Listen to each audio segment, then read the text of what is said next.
Good afternoon all of you. शुरू करते हैं आज का अपना टॉपिक जिसका नाम है प्रिंसिपल ऑफ मैनेजमेंट, जिसमें देखते हैं theory of Henri Fayol principles of management. तो देखिए एक एक करके कितने प्रिंसिपल्स है। तो there are total 14 principles of the Henry Fayol. बराबर है। क्या क्या बोलते हैं हेनरी फॉल को स्पेशल इस काम के लिए नाम दिया गया था, फादर्स ऑफ मॉडर्न मैनेजमेंट, ये वर्ड याद रखना। इसके बाद के जो मेन हम देखने वाले प्रिंसिपल्स उनका नाम है टेलर, और उनको अलग नाम, वो भी फादर ऑफ मैनेजमेंट लेकिन उनका अलग, ये मॉडर्न मैनेजमेंट है उनका अलग है, बाद में देखिए क्या है। ठीक है। So there are the 14 principle given by the Henry Fayol देखते हैं पहला प्रिंसिपल क्या था। ये आपको याद होना चाहिए, डेली डेली हम रिवाइज करते हैं, उससे डायरेक्टली आपको याद हो जाए। पहला है डिवीजन ऑफ वर्क, कि जो भी काम होगा वो आपस में जिस तरह से आप डिवाइड करके लोगे तो काम भी अच्छा होगा और आपका कंपनी को ऑर्गेनाइजेशन को उसका ज्यादा से ज्यादा बेनिफिट उसका मिलता जाएगा। हर किसी का स्किल्स अलग है, हर किसी की कैपेसिटी अलग है, तो उसके हिसाब से हमें उसको काम देना चाहिए, और काम को बंटवारा करके अगर लेते हैं तो काम इजी हो जाता है और अच्छा हो जाता है। बराबर, that's division of work. Then second, principle of authority and responsibility. हर कोई जो पर्सन होता है अपने बिजनेस से काम करने वाला, वो एक तो ऑथराइज पर्सन होता है, बराबर, जो भी ओनर हो मैनेजर हो, और वही उस चीज के लिए अच्छे से रिस्पॉन्सिबिलिटी होता है। अगर कोई काम आपको करके लेना है तो यू आर द रिस्पॉन्सिबल, आप किसी को काम देना है तो you are the authorise person, authority and responsibility. Then third है प्रिंसिपल ऑफ डिसिप्लिन, बराबर, जैसे आपको स्कूल का कॉलेज एक डिसिप्लिन होता है, उसी तरह से सेम डिसिप्लिन आपको आपके वर्क प्लेस मतलब आपके बिजनेस में भी रखना होगा।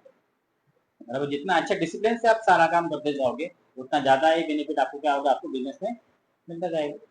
Then principle of unity of command, कि जो बिजनेस में मेन ऑर्डर देने वाला बंदा है वो एक होना चाहिए। अगर एक से ज्यादा होंगे तो क्या होगा, हर कोई अपना अपना अलग अलग हिसाब से देते जाएगा, जिसकी वजह से काम में कंफ्यूजन ज्यादा बढ़ेगा। फिर कंफ्यूजन से मेन इफेक्ट क्या होगा, आपको नुकसान हो सकता है। इस तरह से ना इसकी यूनिटी ऑफ कमांड, मतलब कमांड देने वाला बंदा को ना है एक ही होना चाहिए और सबको सेम कमांड उसको देना चाहिए। Then principles of unity of direction, कि आपका बिजनेस अब किस तरह से लेके जाना है, किस डायरेक्शन में लेके जाना है, इसके लिए एक सिंगल प्लान होना चाहिए और वो सिंगल प्लान सब लोगों ने फॉलो करना चाहिए। वन हेड वन प्लान, इस तरह का जब होता है तब जाके आपका बिजनेस अच्छे से आगे बढ़ सकता है। Then principles of subordination of individual interest to the organisation, कि खुद के बारे में ना सोचते हुए आपको किसके बारे में सोचना है, आपके बिजनेस के बारे में, आपके ऑर्गेनाइजेशन के बारे में। बराबर है। कभी कभी आपकी खुद के लिए वो चीज गलत भी हो सकती है, लेकिन आपकी बिजनेस के लिए उसका फायदे में हो सकता है, आपको करना भी चाहिए। मतलब खुद के फायदे से ज्यादा आपको किसका फायदा देखना चाहिए, आपके बिजनेस का, ऐसा क्या ऑर्गेनाइजेशन का। देन प्रिंसिपल ऑफ सेंट्रलाइजेशन, ये जो बिजनेस की पावर होता है वो सेंटर से लेकर चारों तरफ फैल सकती है। बराबर, ये इसके बारे में सेंट्रलाइजेशन, एक ही बंदा होगा जो ओनर है मैनेजर है, उसके हाथ में पावर होगी तो अच्छे से सारी चीजों को हैंडल कर पाता है। बराबर, ये भी सेंट्रलाइजेशन। दूसरा डिसेंट्रलाइजेशन, कि हर किसी को अपना अपना पावर, रिस्पॉन्सिबल पर्सन उसको ऑथोरिटी ना देते, तो हम क्या कर सकते हैं, उसको अच्छे से आगे लेके जा सकते हैं। बराबर आहे. झालं फिरून तुमचं मस्त पैकी 2-4 राउंड मारून झालं. चला आता लक्ष द्या. क्या होता, तो ये हो गई 7 तक। 8 था प्रिंसिपल ऑफ रेम्यूनरेशन। रेम्यूनरेशन मतलब सैलरी, वेजेस, या अच्छे से याद हो गया होगा। जितना अच्छा हम सैलरी देंगे एम्प्लॉय को उतना अच्छे से मन लगे वो काम करेगा। सैलरी दे सकते हैं, बोनस दे सकते हैं, और उसके एक्स्ट्रा बेनिफिट, उसको कहीं ट्रिप पे लेके जाना है, कहीं गिफ्ट देना है, इस तरह से लेके आपको जितना एम्प्लॉय को हैप्पी रखोगे उतना अच्छा वो आपके बिजनेस में काम करेगा, और ज्यादा से ज्यादा बेनिफिट आपको किसमें मिलेगा, बिजनेस में। बराबर, आपका एम्प्लॉय हैप्पी तो आपका बिजनेस प्रॉफिटेबल। एम्प्लॉय देखिए तो बिजनेस भी नुकसान हो सकता है। देन है प्रिंसिपल ऑफ स्केलर चेन, मतलब जब हम डिसीजन लेते हो, डिसीजन किस तरह से आगे फ्लो हो रहा है, बराबर, A to B, B to C, C to D, इस तरह से हो जाएगा तो क्या होगा, टाइम कंज्यूमिंग होगा, जिसकी वजह से डिसीजन है वो लेट तक पहुंचेगा और उसका इम्पैक्ट भी लेट दिखेगा। तो इससे अच्छा है हम डायरेक्टली वो डिसीजन जिसके पास पहुंचे उसको अगर पहचान देते तो क्या होगा, इम्पैक्ट जल्दी हो जाएगा और ज्यादा बेनिफिशियल आपको। उसे बोलते हैं स्केलर से, कि ए टू बी जाएंगे, B to C, then C to D. इससे अच्छा डायरेक्ट ए टू बी जाओ, टाइम कंज्यूम जो होता है, टाइम भी बच जाएगा और डिसीजन जल्दी से आगे बढ़ेगा, जिसका डायरेक्टली फायदा किसको मिलेगा, आपके ऑर्गेनाइजेशन। बराबर, 9 तक हो गया था। 10वां भी देख लिया जिसका नाम है प्रिंसिपल ऑफ ऑर्डर, है ना। क्या था स्पेशली वो, अ place for everything and everything in its place, जिसकी जगह वहां पर उसको उसी जगह बैठने, बराबर। जिसको जो स्किल आता है, उसको जिसके पास जिसकी जो काम करने की कैपेसिटी है, तो उसी को उसी तरह का काम देना चाहिए। बराबर। अगर कोई बंदा जिसको सेल्स का काम अच्छा आता है, आप सेल का छोड़कर दूसरा कोई काम दे दो अच्छा कर पाए, तो जिसकी जो इसका जो स्किल उसमें है, वो स्किल के हिसाब से उसको उसका काम देना चाहिए। जिसका वहां पर प्लेस है, उसी प्लेस का काम उसको देना चाहिए। जिसका बेसिकली ज्यादा से ज्यादा फायदा इसका मतलब होगा आपके बिजनेस का। तो ये थे हमारे 10 प्रिंसिपल, कल तक हमने देख लिए थे। आज देखने वाले 11। इस 10 में कुछ डाउट है, घर जाके एक बार रीड करते जाओ। अगर आपने अभी तक बुक्स नहीं लेते, पीडीएफ भी मिल जाता है आपको डायरेक्टली ऑनलाइन। ये बाल भारती नाम की वेबसाइट है, वहां पर क्लास 12 लैंग्वेज इंग्लिश सिलेक्ट कर दोगे, आपको सारे बुक्स डाउनलोड कर पाओगे। ठीक है। सबका रिजल्ट आ गया 11 का, सब लोग अच्छे से पास, तो ले लो, बुक्स भी ले लो। पुराने भी ले सकते या फिर नहीं भी ले सकते, जो आपको ठीक लगे। ठीक है। तो बुक्स लेके तो एक कम से कम क्या पुराना नहीं लेंगे? बोलो। कुछ नहीं। ठीक है। तो जल्दी से बुक ले तो क्या होगा, आपकी पढ़ाई भी शुरू हो जाएगी। जो हम यहाँ पढ़ा रहे एक बार आप भी रीड कर दोगे, या फिर घर जाने के बाद जो हम लेक्चर डालते हैं यूट्यूब पे, तो उसे फिर से एक बार रिवाइज देख लेने का। तो क्या होगा, आपका रिविजन होते जाएगा, ज्यादा ज्यादा कंसेप्ट आपको अच्छे से समझ में आएगा और याद भी रहते जाएगा। ठीक है। तो आज देखते आपका 11वां प्रिंसिपल, जिसका नाम है प्रिंसिपल ऑफ इक्विटी। इक्विटी मतलब ऑल आर इक्वल। बराबर। सबको किसी तरह का भेदभाव ना करते हुए सब लोग हमारे लिए सेम है, इसे बोलते हैं इक्विटी। जैसे अपने इंडिया में है ना जात धर्म भाषा लिंग किसी के ऊपर हमारा जो कानून है वो भेदभाव करता है क्या? नहीं, कोई भी बंदा क्यों ना हो, कानून सबके लिए सेम है। उसी तरह से आपके बिजनेस में भी आपने हर एम्प्लॉय के साथ बिहेवियर रखना चाहिए। बराबर। आपके बिजनेस में काम करने लगे कि एक ही कास्ट के लोग रहते हैं क्या, एक ही धर्म के लोग रहने वाले होते हैं क्या? अलग अलग लोग रहते हैं। हर किसी का कास्ट है, लैंग्वेज है, उसका रिलीजन है, हर कोई अलग हो सकता है। तो इसलिए आपका बिहेवियर भी उनके साथ अलग नहीं होना चाहिए। आपका बिहेवियर सबके साथ कैसा होना चाहिए? इक्वल ट्रीटमेंट सबको मिलना चाहिए। बराबर। अगर आप उसके साथ को डिवाइड करोगे या भेदभाव करोगे उसके साथ, तो क्या होगा, उनके मन में एक अच्छा पॉजिटिव इम्पैक्ट गिरेगा आपके लिए? नहीं ना, आपकी एक नेगेटिव इमेज बनती जाएगी और कुछ दिन के बाद आप वो काम छोड़ देंगे। ऐसा करते आपके बिजनेस का भी नाम खराब होता जाएगा। बराबर है। इस तरह से चीजें ना होके, इसीलिए आपको क्या करना है, सबको एक इक्वल ट्रीटमेंट देना चाहिए। जैसे उसे ही बोला जाता है प्रिंसिपल ऑफ इक्विटी। समझ में आ रहा है? किसी तरह का डिस्क्रिमिनेशन भेदभाव आप अपने बिजनेस को करना नहीं। बराबर। किसी का लैंग्वेज है, किसी का रिलीजन है, किसी का भाषा, किसी का कलर, कुछ भी कितना डिफरेंट क्यों ना हो, लेकिन सब लोग आपके लिए बोले एम्प्लॉय है। उस एम्प्लॉय के हिसाब से आपको सबको इक्वली ट्रीटमेंट देकर सबको इक्वली ट्रीट करना। समझ में आ रहा है? उसे बोलते हैं प्रिंसिपल इक्वलिटी। सो उसे ऐसा कि फेयर डिसीजन हो या फेयर वर्क आपको सबको क्या करना चाहिए, देना चाहिए। सो द प्रिंसिपल्स क्या बोलता है, the management should be fair as well as friendly to the subordinate. सब ऑर्डिनेट मतलब आपके साथ काम करने वाले जो भी लोग हैं, उसे बोला जाता है। जैसे एम्प्लॉय है, आपके कलीग्स है, उनके लिए वर्ड यूज किया जाता है subordinate. So while dividing the work as well as delegating the authorities, deciding the monetary terms, etc., there should be not be any discrimination between the employees। जो अभी मैंने बोला कि एम्प्लॉय के बीच में किसी तरह का भेदभाव आप क्या करोगे, नहीं होने देंगे, नहीं करोगे। बराबर। So it is also suggest that remuneration should not depend on the department but at the level on which subordinate are working। उसके साथ साथ जो सैलरी आप तय करते हो कि किसका बंदा कौन से डिपार्टमेंट में काम कर रहा है, जो अपना बंदा हमारे साथ काम कर रहा है इसलिए अच्छा काम, वो दूसरे के साथ काम कर रहा है दूसरे टीम में कम पेमेंट कम सैलरी, इस तरह का भेदभाव आपको नहीं करना है। उसका लेवल देखिए, वो किस तरह का स्किल है उसके पास, वो स्किल देखिए आपको इक्वल है। अगर इसको दोनों का सेम स्किल है तो दोनों का होना चाहिए सेम सैलरी भी मिलना चाहिए। कि डिपार्टमेंट अलग क्यों ना हो, लेकिन वो दोनों एक ही लेवल पे काम कर रहे हैं, दोनों को सैलरी भी कितना सेम मिलना चाहिए। इसमें सैलरी में किसी तरह का भेदभाव नहीं होना चाहिए। बराबर कि नहीं? चलो आपको पहचान के आपका फैमिली का मेंबर है, आपका दोस्त है पुराना, उसको ज्यादा सैलरी, और जो बंदा आपके पास पहचान के नहीं, उसने आपने हायर कर लिया, काम पे लिया, लेकिन उसको कम सैलरी। इस तरह से किसी भी तरह का भेदभाव आपको एम्प्लॉय के बीच में नहीं करना। अगर आप इस तरह का भेदभाव कर दे तो क्या होगा, उसका इम्पैक्ट क्या गिरेगा? काम अच्छे से नहीं करा कि भाई इसका सैलरी ज्यादा, इससे ज्यादा काम करे, मुझे सैलरी कम है तो मैं कम काम करूंगा, ये भी हो सकता है। या फिर दूसरा कि मार्केट में आपके बिजनेस का नाम भी कि क्या है कि इस बिजनेस में इस तरह का भेदभाव किया जाता है, लोगों को अच्छा बिहेवियर नहीं मिलता है, तो मार्केट में मतलब कस्टमर के इमेज आपकी बिजनेस खराब हो जाएगी, तो जो प्रोडक्शन जितना प्रॉफिट को होना चाहिए उतना होगा क्या? तो ये बेसिक चीज है कि आप किस तरह से आपके एम्प्लॉय के साथ बिहेवियर रखते हो, और उसका पॉजिटिव इम्पैक्ट आपको किसको मिलेगा? बिजनेस। समझ में आ रहा है? इसलिए ये principle important, that's the principles of equity. समझ गए? ना सैलरी बेस के ऊपर, ना किसी की भाषा, ना किसी का रिलीजन, किसी की बेस के ऊपर किसी तरह का भी भेदभाव आपको आपके बिजनेस में नहीं करना। समझ गए? उसी तरह कस्टमर में भी है ना, कि कोई कस्टमर आ गया हो किसी भी रीजन का, आपका क्या है, उसे आपका प्रोडक्ट उसे बेचना। अगर आप भेदभाव करके चलो तू इसका इसलिए मैं दूंगा, तू इसका होगा तो मैं दूंगा, इस तरह का जब होता है तो क्या होगा, इसका नुकसान किसको मिलता है? इसमें जितना इक्वलिटी आप अपने बिजनेस में ऑर्गेनाइजेशन में रखोगे उतना ज्यादा बेनिफिट आपको मिलता जाएगा। सो ये प्रिंसिपल्स ऑफ इक्विटी, दैट्स इसे इजीली बोल सकते हैं इक्वलिटी, कि आपको सबको इक्वली ट्रीटमेंट करना है। सब लोग ऐसे समान है, दोनों में सब में समान। ये हो गया। देन 12 नंबर का इसमें हो गया इक्विटी क्या है, समझ गया हर्षल? अब 12 क्या, principle of stability of tenure. Tenure मतलब होता है टाइम, है ना? टेन्योर इसके पहले पढ़ा होगा टेन्योर, कि जो लोग, कोई एक बंदा आपके बिजनेस के लिए काम पे आपने हायर कर लिया, उसको ज्वाइन कर लिया, बराबर है, और आपने उसे बोला कि आप 3 साल तक हम तुझे नहीं निकालेंगे, उससे एक एश्योरिटी मिल गई कि 3 साल तक मैं अगर यह काम करता रहूंगा। एक ऐसा बंदा, अरे दूसरा बंदा एक बी नाम का, उसके आपको काम पर ले लिया, लेकिन उसे ऐसा कुछ बोला नहीं कि आपको कब तक उसे काम पर रखोगे और कब तक नहीं रखोगे। तो कौन बंदा ज्यादा अच्छे से काम करेगा अपने यहाँ पर?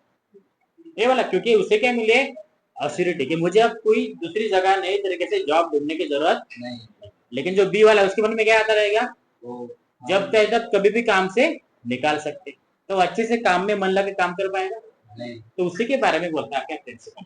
अगर किसी एम्प्लॉय को एक बार एश्योरिटी मिल गई कि मैं कितने टाइम तक यहाँ काम करने वाला हूँ, ये कितने टाइम तक मुझे यहाँ काम से नहीं निकालेंगे, इस तरह के जब उसको एश्योरिटी मिल जाती है, तब तक वो तब उस टाइम वो ज्यादा अच्छे तरीके से काम करने लगता है। उसे बोलते हैं स्टेबिलिटी ऑफ टेन्योर।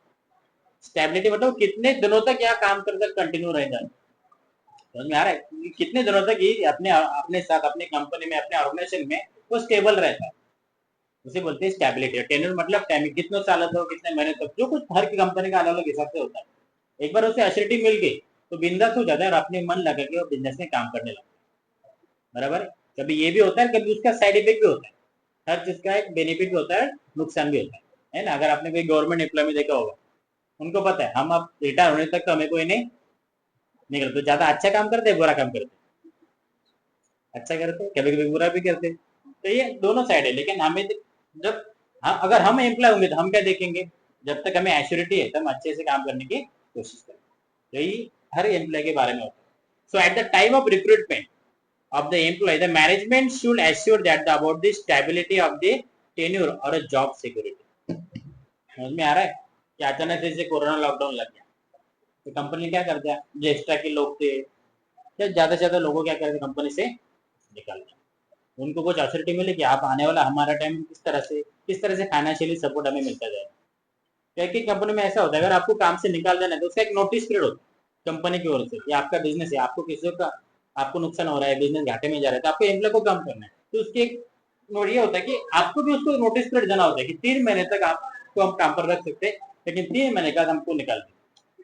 जैसे होता है ना कि एम्प्लॉय को 1 महीना पहले बताना होता है, उसी तरह से अगर कोई बिजनेस किसी एम्प्लॉय को निकाल रहा है तो उसे 3 महीने का नोटिस पीरियड देना होता है। ठीक है, ये बिजनेस के सबसे अलग अलग हो सकता है। तो 3 महीने तक अगर आपका बिजनेस घाटे में क्यों ना जाए, तो लेकिन आपको उसको क्या करना पड़ेगा, सैलरी देना पड़ेगा। और 3 महीने के बाद आपसे डायरेक्टली निकाल, समझ में आ रहा है? अगर आपने डायरेक्टली उसे निकाल दिया तो क्या होगा कि एम्प्लॉय की लेबर के साइड के बहुत सारे कानून है, तो कानून के हिसाब से आपके ऊपर भी एक्शन ले सकते। समझ में आ रहा है? तो मेन बात क्या है इसमें, कि जब तक उसे एश्योरिटी नहीं मिलती कि कितने साल तक, कितने दिनों तक वो कंफर्म आपके साथ काम कर सकता है, तो ज्यादा अच्छे से काम करने लगा, बराबर। अब ये आपको कब बताना है उसे, जब आप उसे हायर कर रहे हो, जब आप उसे रिक्रूट कर रहे हो अपने बिजनेस के लिए शामिल करो, तब जाके अथॉरिटी उसे मिल जाएगी तो अच्छे से काम करने लगेगी।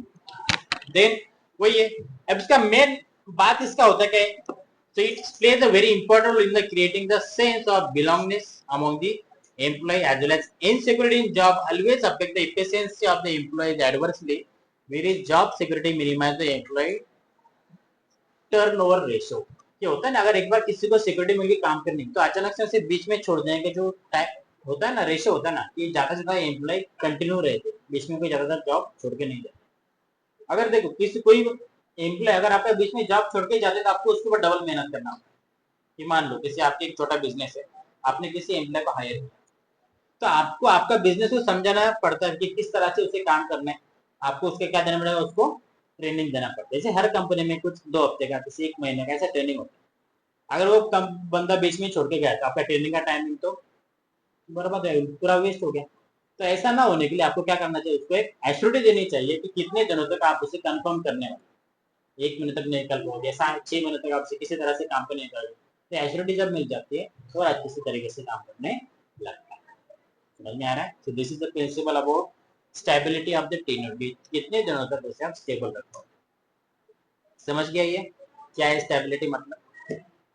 कुछ है इसमें तो बोलो, पूछो। बस मैं ही बोलते जा रहा हूँ, आप सुनते जा रहा हो। इससे ज्यादा हार्ड लग रहा है क्या कुछ? नहीं ना? चलो आगे। Principles of initiative. इनिशिएटिव मतलब आगे आके काम करना, बराबर है ना? कि चलो आज आपने तय किया कि हमें क्या करना है, पूरे इस बिल्डिंग की सफाई करना है, सोशल वर्क करना है, तो सब लोग आगे आएंगे नहीं? जिसको लगे चलो अच्छा काम करने जा रहा है करते हैं, कुछ लोग हमें नहीं करना है, हमने दिखा हमें कचरा नहीं करता, हम क्यों साफ करेंगे? ऐसे बोलते ना, बहुत ये होता है। टेंडेंसी हुई है कि ज्यादा लोग की, मैंने कचरा नहीं किया, तो आपने डायलॉग सुना होगा, मी शेंगा खाल्ला नाही, मी टरबल उचलणार, बराबर? लोग मानने चिल्लक जगह है, इससे बोलते कि उनका क्यों उन्होंने कहा। उसी तरह से आपके बिजनेस में क्या होता है कि अगर आपको बिजनेस आगे बढ़ाना है, तो जिस तरह से आपका मैनेजर है, ओनर है, ये भी लोग इंपॉर्टेंट है, उसी तरह से आपका एम्प्लॉय भी इंपॉर्टेंट है, बराबर? हर टाइम आपकी बिजनेस से काम कर रहे हैं सारे लोग किसके लिए काम करते हैं? आपका बिजनेस आगे बढ़ाना है। तो हर किसी के दिमाग में कुछ ना कुछ आइडिया होते हैं कि किस तरह से आप अपने बिजनेस को आगे लेके जा सकते हैं, बराबर? एक्चुअल जो एम्प्लॉय होते हैं उसके दिमाग में कुछ आइडिया होते हैं, एज वेल एज आपका जो ओनर है, मैनेजर, सबके दिमाग में ये होता है कि हमें किस तरह से बिजनेस को आगे लेके जाना। तो उस बिजनेस के आगे लेके कोई नए नए आइडिया आपको कौन देने वाला, उसमें एम्प्लॉय भी दे सकता है। तो एम्प्लॉय को, अगर कोई एम्प्लॉय खुद से आगे आता है कि सर इस तरह से अगर हम चेंजेस करते हैं तो आपका बिजनेस और बढ़ सकता है, तो उसकी बात हमें क्या करना चाहिए, सुन के लेके उसे इम्प्लीमेंट करने की कोशिश करनी। वो किसके भलाई के लिए काम कर रहा है? अपने बिजनेस के लिए, तो अपने बिजनेस का ही पार्ट है। समझ में आ रहा है? एम्प्लॉय तो बिजनेस का पार्ट है ना, वो उसी के लिए काम कर रहा है। और ऐसा कोई एम्प्लॉय अगर आपके सामने आता है तो उसे क्या करना चाहिए, सपोर्ट देना चाहिए, तब जाके उसकी बात को सुनते रहिए। तो उसी के बारे में बोलता है principles of initiative. So initiative refer the volunteering to do work in an innovative way. जो कुछ काम कर रहे हो किस तरह से नए तरीके से आप करोगे। जो डेली काम तो कर लेंगे, अगर थोड़ा कुछ चेंज लाते हो तो काम और अच्छे से हो सकता है ना? एक हार्डवर्क होता है, एक स्मार्ट वर्क होता है, बराबर? स्मार्ट वर्क बस गधा मेहनत करते जाओ, फल मिलता जाएगा। स्मार्ट वर्क वही काम जो करे बस वो स्मार्ट तरीके से, इजी तरीके से किस तरह से करे, उसी तरह से आपके बिजनेस के एम्प्लॉय भी आपके बिजनेस को बढ़ाने के लिए कुछ अच्छे सुझाव दे सकते हैं, आइडिया दे सकते हैं, बराबर है?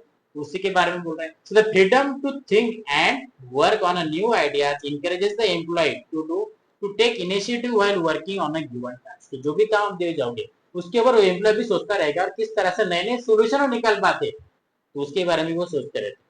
So this initiative should be welcome by the manager. ऐसा कोई एम्प्लॉय अगर आपके सामने आता है कि नई आइडिया आपको देता है तो उसका आपको वेलकम करना चाहिए, उसकी बात सुन के लेना चाहिए, बराबर है? वो बात अच्छी है बुरी है आप सब तो बाद में, मैनेजर है, आपका ओनर है, सब लोग तय करेंगे उसके पहले, लेकिन उसकी बात सुन के लेना ये आपका इंपॉर्टेंट काम है ना हर्षद?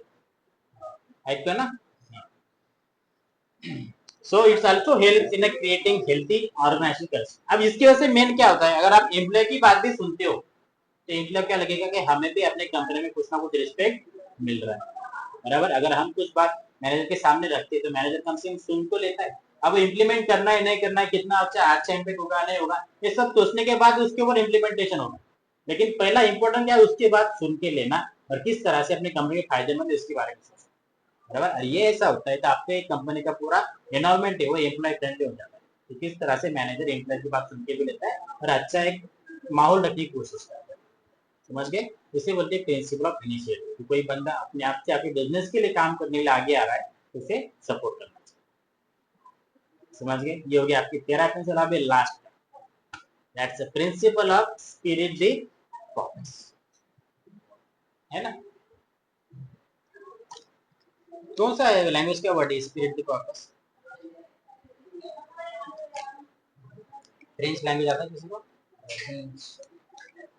फ्रेंच है, जापानीज है? फ्रेंच ही होगा ना? कहा कि ये अपने इंजीनियर साहब कौन है, वो फ्रेंच इंजीनियर, तो उन्हीं की लैंग्वेज में बोला है। अब फ्रेंच में उसका अपने नॉर्मल इंग्लिश में उसका मीनिंग होता है टीम वर्क, बराबर। जैसे कोई मैच आप खेल रहे हो, बस एक ही बैट्समैन अच्छा बॉल बैटिंग कर रहा है तो पूरी तरह से मैच अच्छे अकेले जीत पाएगा क्या? जब सब पूरी टीम अच्छे से खेलेगी तब जाके वो अच्छे से मैच जीत पाएगी। तो उसी तरह से आपके बिजनेस में बस एक ही बंदा मैनेजर ही काम करते जा रहा है, मैनेजर ही काम करते जा रहा है, बाकी कोई कुछ नहीं करता, होगा आपका बिजनेस सक्सेसफुल बनेगा? तो उसी के बारे में बोलता है आपका ये principle of spirit the corporate, that's a team work. देखो हेनरी पॉल जी एक बहुत बड़े नामांकित थिंकर थे, उन्हें सोच समझ के कुछ तो बोला होगा इसमें कि टीम वर्क किस तरह से आपके बिजनेस के लिए फायदेमंद है। देखो so Henry Paul has given the emphasis on a team work, मतलब ज्यादा से ज्यादा जो होता है ना कि टीम वर्क किस तरह से आपका बिजनेस को आगे बढ़ा सकता है, इसके ऊपर ज्यादा स्टडी करके उन्होंने प्रिंसिपल आपके सामने लाया। क्या कहना है उनका? Spirit the corpus means the union is the strength. देखा होगा आपने बचपन में बहुत सारी स्टोरीज पढ़ी होगी यूनियन इज द स्ट्रेंथ के बारे में। लकड़ी की स्टोरी बहुत फेमस है ना, कि चलो एक बंदे के हाथ में अगर 5 लकड़ियां दे दिया और उसे बोलना उसे तोड़ दे, तो टूटेगी क्या? नहीं टूटेगी। लेकिन 5 लोग के हाथ में 5 लकड़ियां निकाल के देता हूँ, जितना यूनाइटेड होगी उतनी ज्यादा स्ट्रेंथ आपके हाथ में। इसी के बारे में बोलता है यूनियन इज अ स्ट्रेंथ। तो running any organisation is a group activity and human resource are the valuable assets of the organisation. कि कोई भी बिजनेस क्यों ना हो, विदाउट ह्यूमन बीइंग के चल सकता है क्या? बस मशीन ही काम कर रही है, बस रोबोट ही रोबोट है, लेकिन रोबोट को चलाने वाला भी कौन होगा? तो अगर कोई भी बिजनेस है तो उसका मेन रिसोर्स होता है उसका ह्यूमन रिसोर्स, तो किस तरह से उसका यूज किया जाता है आपके बिजनेस में, बराबर है। तो इसी तरह से आपके एम्प्लॉय को अगर सारे लोग एम्प्लॉय साथ में आके टीम से अगर काम करते हैं तो काम अच्छा होगा। जैसे इसके पहले बोला कि अगर सब लोग अलग अलग डायरेक्शन में जाएंगे तो काम हो पाएगा क्या? सब लोग साथ में आके यूनाइट बन के अगर काम करते तो उसका फायदा किसको मिलेगा? बिजनेस को ही मिलेगा। तो वही बोलना है इनका। So if all the employees are working as a union and with the mutual trust, the difficulties can be solved quickly. किसी तरह का झगड़ा है होता रहता है कि एम्प्लॉय ये मतलब साथ में दोस्त के बीच में झगड़ा होता है, इस तरह एम्प्लॉय के बीच में झगड़ा होता है। अगर सब लोग साथ में मिलकर से सॉल्व करेंगे और आगे बढ़ेंगे तो फायदा किसको होगा? बिजनेस को। So therefore, as a leader, manager should be create a spirit of teamwork and understanding among the employees to achieve organizational goal easily.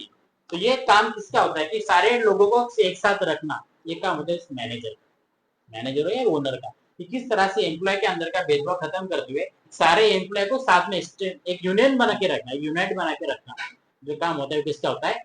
Manager का। और जितना ज्यादा यूनाइट रहोगे उतना ज्यादा आपके बिजनेस को बेनिफिट इसका होता है। समझ में आ रहा है? अगर एम्प्लॉय साथ में झगड़े करते रहेंगे तो काम होगा क्या? हर एम्प्लॉय कुछ ना कुछ काम होता है, बराबर। झगड़ा होने के बाद तो ये काम नहीं करेगा तो वो भी काम नहीं करेगा, इस तरह की माहौल पूरा खराब होते जाएगा, बिजनेस भी नुकसान नहीं हो सकता। समझ में आ रहा है? तो आपका माहौल अच्छा रखने के लिए सब लोग जब साथ में काम करेंगे तो ज्यादा ज्यादा फायदा आपको इस बिजनेस में मिलता है। समझिए, तो इस तरह से 14 प्रिंसिपल है, जो 14 प्रिंसिपल आपके बिजनेस को एक अच्छा इफेक्टिवली एज इफिशिएंटली आगे बढ़ाने के लिए मदद करते हैं। किसने बोल दिए सारे के सारे principles? Henry jobs. Henry jobs नाम कभी भूलना है, पूरा साल भर याद रखना है। समझ गए 14 प्रिंसिपल्स क्या है, क्या कहना है इनका, किस तरह से आपके बिजनेस के लिए इंपॉर्टेंट है और किस तरह से बिजनेस को गाइडलाइन देने का काम है करते हैं। अब देखो अपने इसमें बहुत सारे बंदे नए हैं, उनको समझ नहीं होगा क्या चल रहा है, तो एक बार फिर से स्टार्ट से लेकर आज तक एक रिवाइज कर देते हैं 15-20 मिनट, मतलब हेनरी क्वेल के पहले का भी टॉपिक प्रिंसिपल्स क्या होते हैं शॉर्ट में। अब इसमें 14 में कुछ डाउट है क्या मुझे पूछो? अभी ये तो हम फिर से रिपीट कर देंगे फिलहाल। अभी इसमें जो अभी हमने 4 देखे लास्ट में, इसमें कुछ डाउट है? पूरे क्लियर है? तो भी स्टार्टिंग से जो इस पूरे चैप्टर में देखा, इसके बाद का एक ही टॉपिक इसमें बाकी रहता है जो है फ्रेडरिक विंसोर टेलर, उनके उनकी मैनेजमेंट थ्योरी। समझ में? जैसे हेनरी क्वेल को क्या बोला जाता है? Father of modern management. जैसे इस तरह ये कौन फादर है? यस, इस तरह से 2 पर्सन है, एक तो हमने हेनरी क्वेल के बारे में देख लिया। यस यस, साइंटिफिक मैनेजमेंट है, वो कौन है? Modern management. ये साइंटिफिक मैनर। दोनों के थ्योरी में माइनर डिफरेंसेस है, इनका साइंटिफिकली है और वो थोड़ा डायरेक्टली एक्सपेरिमेंट के बेसिस के ऊपर है। ठीक है, विंस्लो टेलर, यस, क्या है, फ्रेडरिक विंस्लो टेलर। अब वो नाम है उनका, उनका वो काम नहीं है, ठीक है। नाम काम दोनों अलग अलग।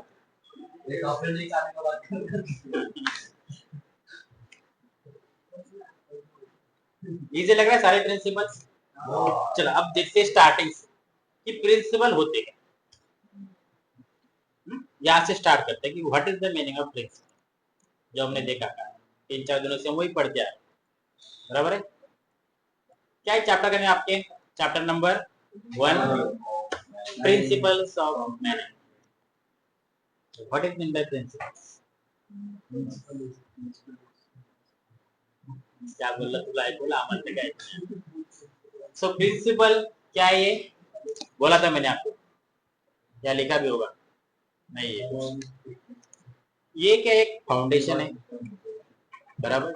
क्या है, फाउंडेशन है किसका, किसी भी बिजनेस के मैनेजमेंट, बराबर। एक सिस्टमैटिक चीजों का एक स्टेप बाय स्टेप बोला जाए कि किस तरह से आपको बिजनेस अगर चलाना है तो उसे कौन सी चीजों को आपने फॉलो करना चाहिए। तो इसका गाइडलाइन देने का काम कौन करता है, ये डायरेक्टली आपको बिजनेस आके करा के नहीं दिखाता, बस बोलता है कि भाई तो ऐसा करेगा तो अच्छा होगा, नहीं तो तेरा बिजनेस डूब जाएगा, बराबर। ये बोलने का काम जो करता है उसे बोलते हैं प्रिंसिपल्स। समझ में आ रहा है क्या क्या प्रिंसिपल्स, वो हमने हिंदी को करके देखे।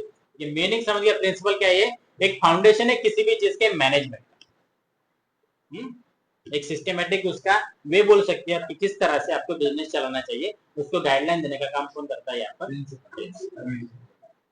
क्लियर है डेफिनेशन, या आपकी बुक्स में थोड़ी हार्ड लगी होगी आपकी। देखो, principles is a defined as a fundamental truth or preposition that serve as a foundation for a system of a belief or behavior or for a chain of reasoning।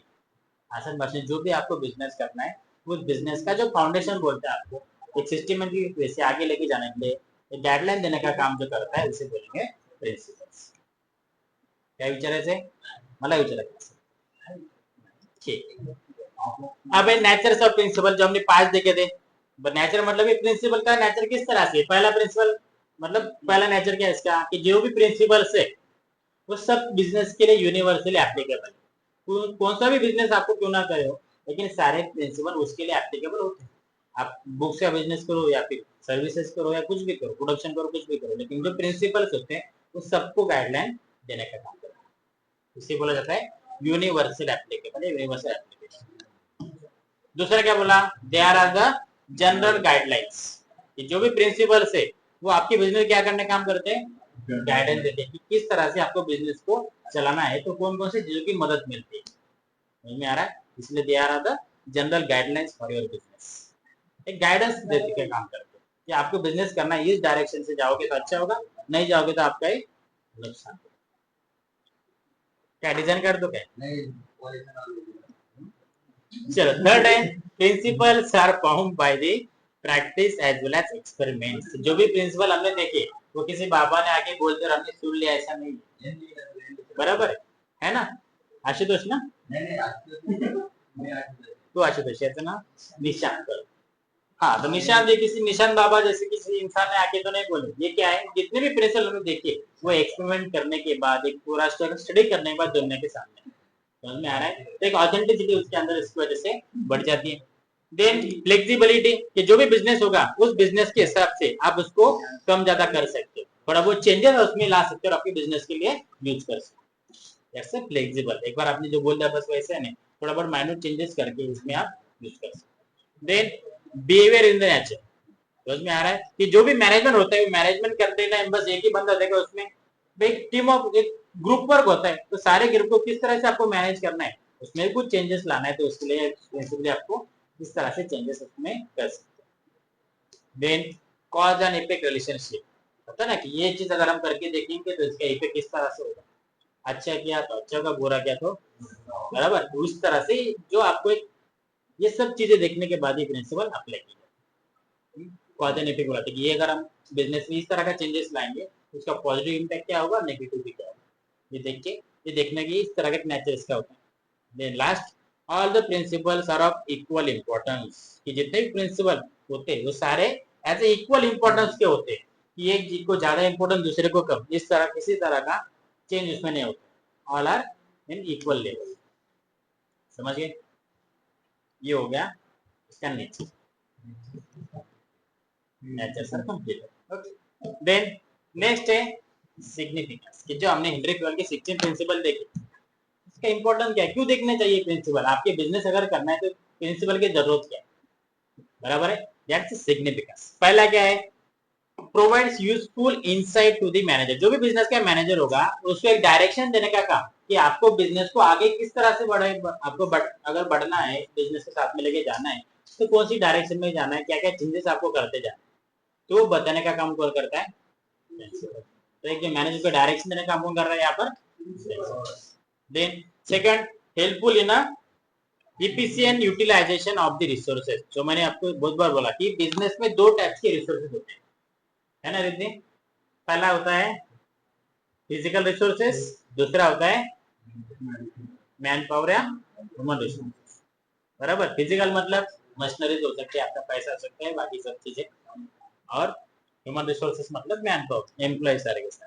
तो इन दोनों resources को आपको किस तरह से ज्यादा से ज्यादा यूज करके बिजनेस को प्रॉफिट में लाना है, वो भी गाइडलाइन देने का कौन करता है, प्रिंसिपल्स करता है। Then is a scientific decision, कि जो भी चीजें हम प्रिंसिपल से देखते हैं, एक साइंटिफिक वे में स्टेप बाय स्टेप किस तरह से आपको बिजनेस आगे लेके जाना है, ये बोलने का काम कौन करता है, वही है। Then understanding as a social responsibility, चलो आप अपना खुद का बेनिफिट देख रहे हो, उसके साथ साथ समाज का बेनिफिट क्या है, समाज के जो भी आप चीजें प्रोवाइड कर रहे हो, जो प्रोडक्शन कर रहे हो, उसके क्वालिटी प्रोडक्ट मिल रहा है कि नहीं मिल रहा है, बराबर, उसका सही दाम में जो प्राइस होता है वो सही है कि नहीं है, ये सब देखते हुए उसको गाइडेंस देने का काम करता है, समझ में आ रहा है। तो ये सारे significance. Then encourages research as well as development, ये जिस तरह से टाइम बीता चेंजेस होते जाता है, तो आपको बिजनेस से भी क्या करना लगता है, चेंज लाना होता है। जैसे मैंने एग्जांपल दिया था कि नोकिया का मोबाइल फोन थे पहले, कीपैड वाले, बराबर है, लेकिन बाद में किसका जमाना आया, स्मार्टफोन का, टच स्क्रीन वाले मोबाइल का। नोकिया ने खुद में कुछ चेंज नहीं लाया, तो उसी कंपनी भी बंद। जैसे टाइम चेंज होता है इसी तरह से आपके बिजनेस में आपको क्या लाना होता है, चेंजेस आते हैं, नए नए चेंजेस कैसे रिसर्च करके डेवलपमेंट आपको चेंजेस में बिजनेस में करना होता है। Then helps to coordinate and control, कि आपको बिजनेस को अच्छे से मैनेजमेंट करने के लिए, मैनेज करने के लिए, किस तरह से प्रॉफिटेबल बनाने के लिए कौन मदद करता है, गाइडेंस कौन देता है, principle. Last, develops objective approach, कि मेन करना क्या है आपको, कि जो भी आपका गोल होता है वो गोल को किस तरह से पूरा करना है, गोल को पूरे करने के लिए भी मदद कौन करता है, समझ गए, ये था नेचर, इसमें कुछ होगा तो पूछो।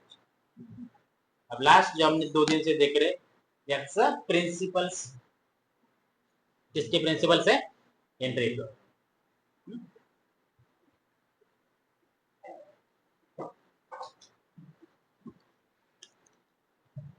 क्या झालं हर्षद, झाला का क्लियर सगळे, समजला। 5 मिनट में इसका एक रिवाइज कर देते, फिर यहाँ स्टॉप कर देते। कौन है साहब जिसका फोटो आपके सामने, हेनरी फ्योल, बराबर, कौन थे वो, कौन जिसका, बराबर, मैनेजिंग इंजीनियर, क्या उनके बुक्स का नाम क्या था, जिसमें प्रिंसिपल दिए गए हैं, German general and industrial administration, बराबर, एडमिनिस्ट्रेशन। देन कितने प्रिंसिपल दिए उन्होंने, और उसी की वजह उनको क्या कहा जाता है, मॉडर्न, नाम रखा मॉडर्न मैनेजमेंट, एंड दूसरे जो थे टेलर वो साइंटिफिक मैनेजमेंट, दोनों में कंफ्यूजन नहीं करनी, Henry Fayol that's modern management. Then 14 principle कौन कौन से, पहला क्या है, डिवीजन ऑफ वर्क, मतलब क्या होना चाहिए, काम का डिवीजन होना चाहिए, जिसको जो काम आता है, जिसमें उसका स्किल है उसको वो काम दे दो, हर किसी का स्किल कैपेसिटी देखकर आपको काम को डिवाइड करना चाहिए। एक ही बंदा सारे काम कर सकता है क्या, अगर कर भी ले तो अच्छे से करेगा क्या, कुछ तो काम में गड़बड़ हो जाएगी, इसी वजह से जिसको जो काम अच्छा आता है उसको काम दे दो, जिसका फायदा किसको होगा। Second, principles of authority and responsibility, कि राइट डिसीजन आपको लेना है तो उसका अथॉरिटी उसके पास होनी चाहिए, बराबर, अगर कोई डिसीजन आप लेते हो तो उसे पूरा करने की जिम्मेदारी भी आपको लेनी चाहिए। Authority as well as responsibility. Then principle of discipline. क्या होता है डिसिप्लिन में? डिसिप्लिन होता है, वाह नया कुछ तो डिसिप्लिन में लाए। डिसिप्लिन में होता है डिसिप्लिन, ओके। और इसके अलावा आसान भाषा में बोला जाता है जो अपना गोल है वो कितने टाइम में पूरा करना है, अगर जो भी प्लानिंग है वो प्लानिंग टाइम से टाइम उसे फॉलो करते जाना, दैट्स अ डिसिप्लिन। जैसे कॉलेज का होता है कि सुबह 7 बजे कॉलेज अगर शुरू होता है तो 12 बजे खत्म होता है, इसका जो शेड्यूल होता है उस शेड्यूल के साथ जाना, दैट्स अ डिसिप्लिन। देन निशान फोर्थ क्या है? यूनिटी ऑफ कमांड्स, कि जो आपको देने वाला जो बंदा होता है ऑर्डर देने वाला वो एक होना चाहिए। अगर एक से ज्यादा लोग बोलेंगे क्या होगा? कंफ्यूजन बढ़ता जाएगा, जिसका नुकसान होगा बिजनेस। इस तरह का बिजनेस में कंफ्यूजन नहीं होना चाहिए, इसलिए एक ही बंदा होगा, यूनिटी ऑफ कमांड होनी चाहिए, एक ही कमांड सबको मिलना चाहिए, एक ही ऑर्डर सबको मिलना चाहिए। देन यूनिटी ऑफ डायरेक्शन, एक ही डायरेक्शन सब लोग जाना चाहिए, नहीं तो चार लोग चार डायरेक्शन में जाएंगे तो बिजनेस भी चार दिशा जाकर टूट जाएगा। वही है, वन हेड वन प्लान, एक ही प्लान बना के सबको फॉलो करना। Then 6 principle of subordination of individual interest to the, ये खुद का बाद में सोचो, पहले किसका सुनना चाहिए? ऑर्गेनाइजेशन का, बिजनेस। तेरा बिझनेस का फायदा होगा, उसका फायदा मिळेगा तर तुमच्या बिझनेसला जर फायदा झाला, प्रॉफिट झाला, त्याचा फायदा म्हणजे तुम्हालाच होतोय ना, बरोबर? तो वही है इसका। लेकिन पहले किसका इस बारे में सोचना चाहिए? अगर आपके सॉफ्टवेयर के कस्टमर आके रुके, बराबर, चलो शाम का दुकान बंद करा कर लेके कोई कस्टमर आए तो आप बंद करके चले जाओगे, उसको जो भी सेल करना है वो सेल करके जाओगे। तो वही है, ये चलो टाइम हो गया इसलिए मैं जा रहा हूँ, ऐसा नहीं। तो कोई बंदा आ रहा है, उसे कुछ चाहिए तो वो देने के बाद भी जा सकते।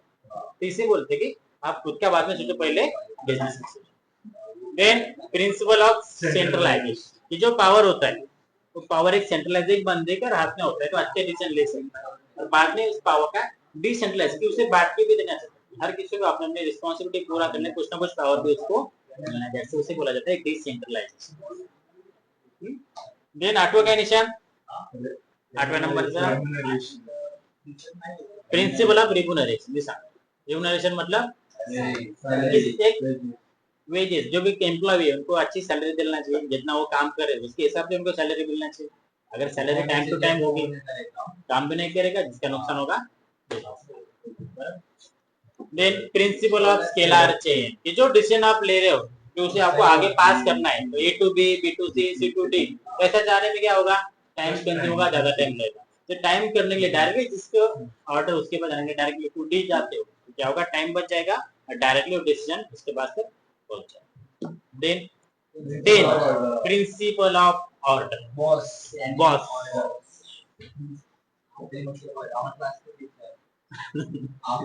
अच्छा, प्रिंसिपल ऑर्डर मतलब a place for everything and everything in its place, कि जिसका काम जो आता है उसको वो काम दो, और नहीं दोगे तो क्या होगा? जिसको जो स्किल है उसकी कैपेसिटी के हिसाब से उसको काम देना चाहिए, देखिए इसका मेन इम्पैक्ट क्या होगा? अच्छे से काम करता जाएगा, उसका फायदा मिलेगा आपके business. Main principle of equity, आज हमने देखा इक्विटी मतलब इक्वलिटी, की जितने भी एम्प्लॉय आपके साथ काम कर रहे हैं तो they are all are equal, किसी तरह का भेदभाव डिस्क्रिमिनेशन उसके बीच में नहीं होना चाहिए। Main principle of stability of tenure, क्या है? टाइमिंग, जो भी बंदा आपके कंपनी में जॉब करने आ रहा है तो उसे एक बार स्टेबिलिटी मिल गई, उसे कंफर्मेशन हो गया कि मुझे इतने दिनों तक कैसे कोई निकाल नहीं है, तो वो अच्छे से मन लगा के काम करता है। देन प्रिंसिपल ऑफ इनिशिएटिव, कोई एम्प्लॉय आपके सामने कोई नई आइडिया लेके आता है तो आपको उस आइडिया को सपोर्ट करना चाहिए, उसकी बात सुन के लेना चाहिए, अगर हो सकता है इंप्लीमेंट हो सकती है तो उसे इंप्लीमेंट करना चाहिए। लास्ट का principle of spirit the corpus, that's a team work, कि अगर आपको आपका बिजनेस आगे लेके जाना है क्या निशान, तो क्या होना चाहिए? आपकी टीम में यूनिटी होनी चाहिए। जितना अच्छा यूनिटी से आपका बिजनेस में सारे लोग काम करेंगे उतना ही आपका बिजनेस आगे बढ़ेगा। So this are all the principles of entrepreneur. So क्या इनका कहना है इसी भाषा में, अगर आपको बिजनेस बढ़ा के जाना है, आगे अच्छे से बढ़ाना है, तो ये प्रिंसिपल आपने फॉलो करना चाहिए। जितने अच्छे से फॉलो होगा उतना अच्छा बेनिफिट आपके बिजनेस के लिए मिलता है। समझ गए? तो आज के लिए यही स्टॉप करते हम। अपने उसी में दिले। अभी आपका उस अगला इकोनॉमिक्स होगा, ठीक है, तब के लिए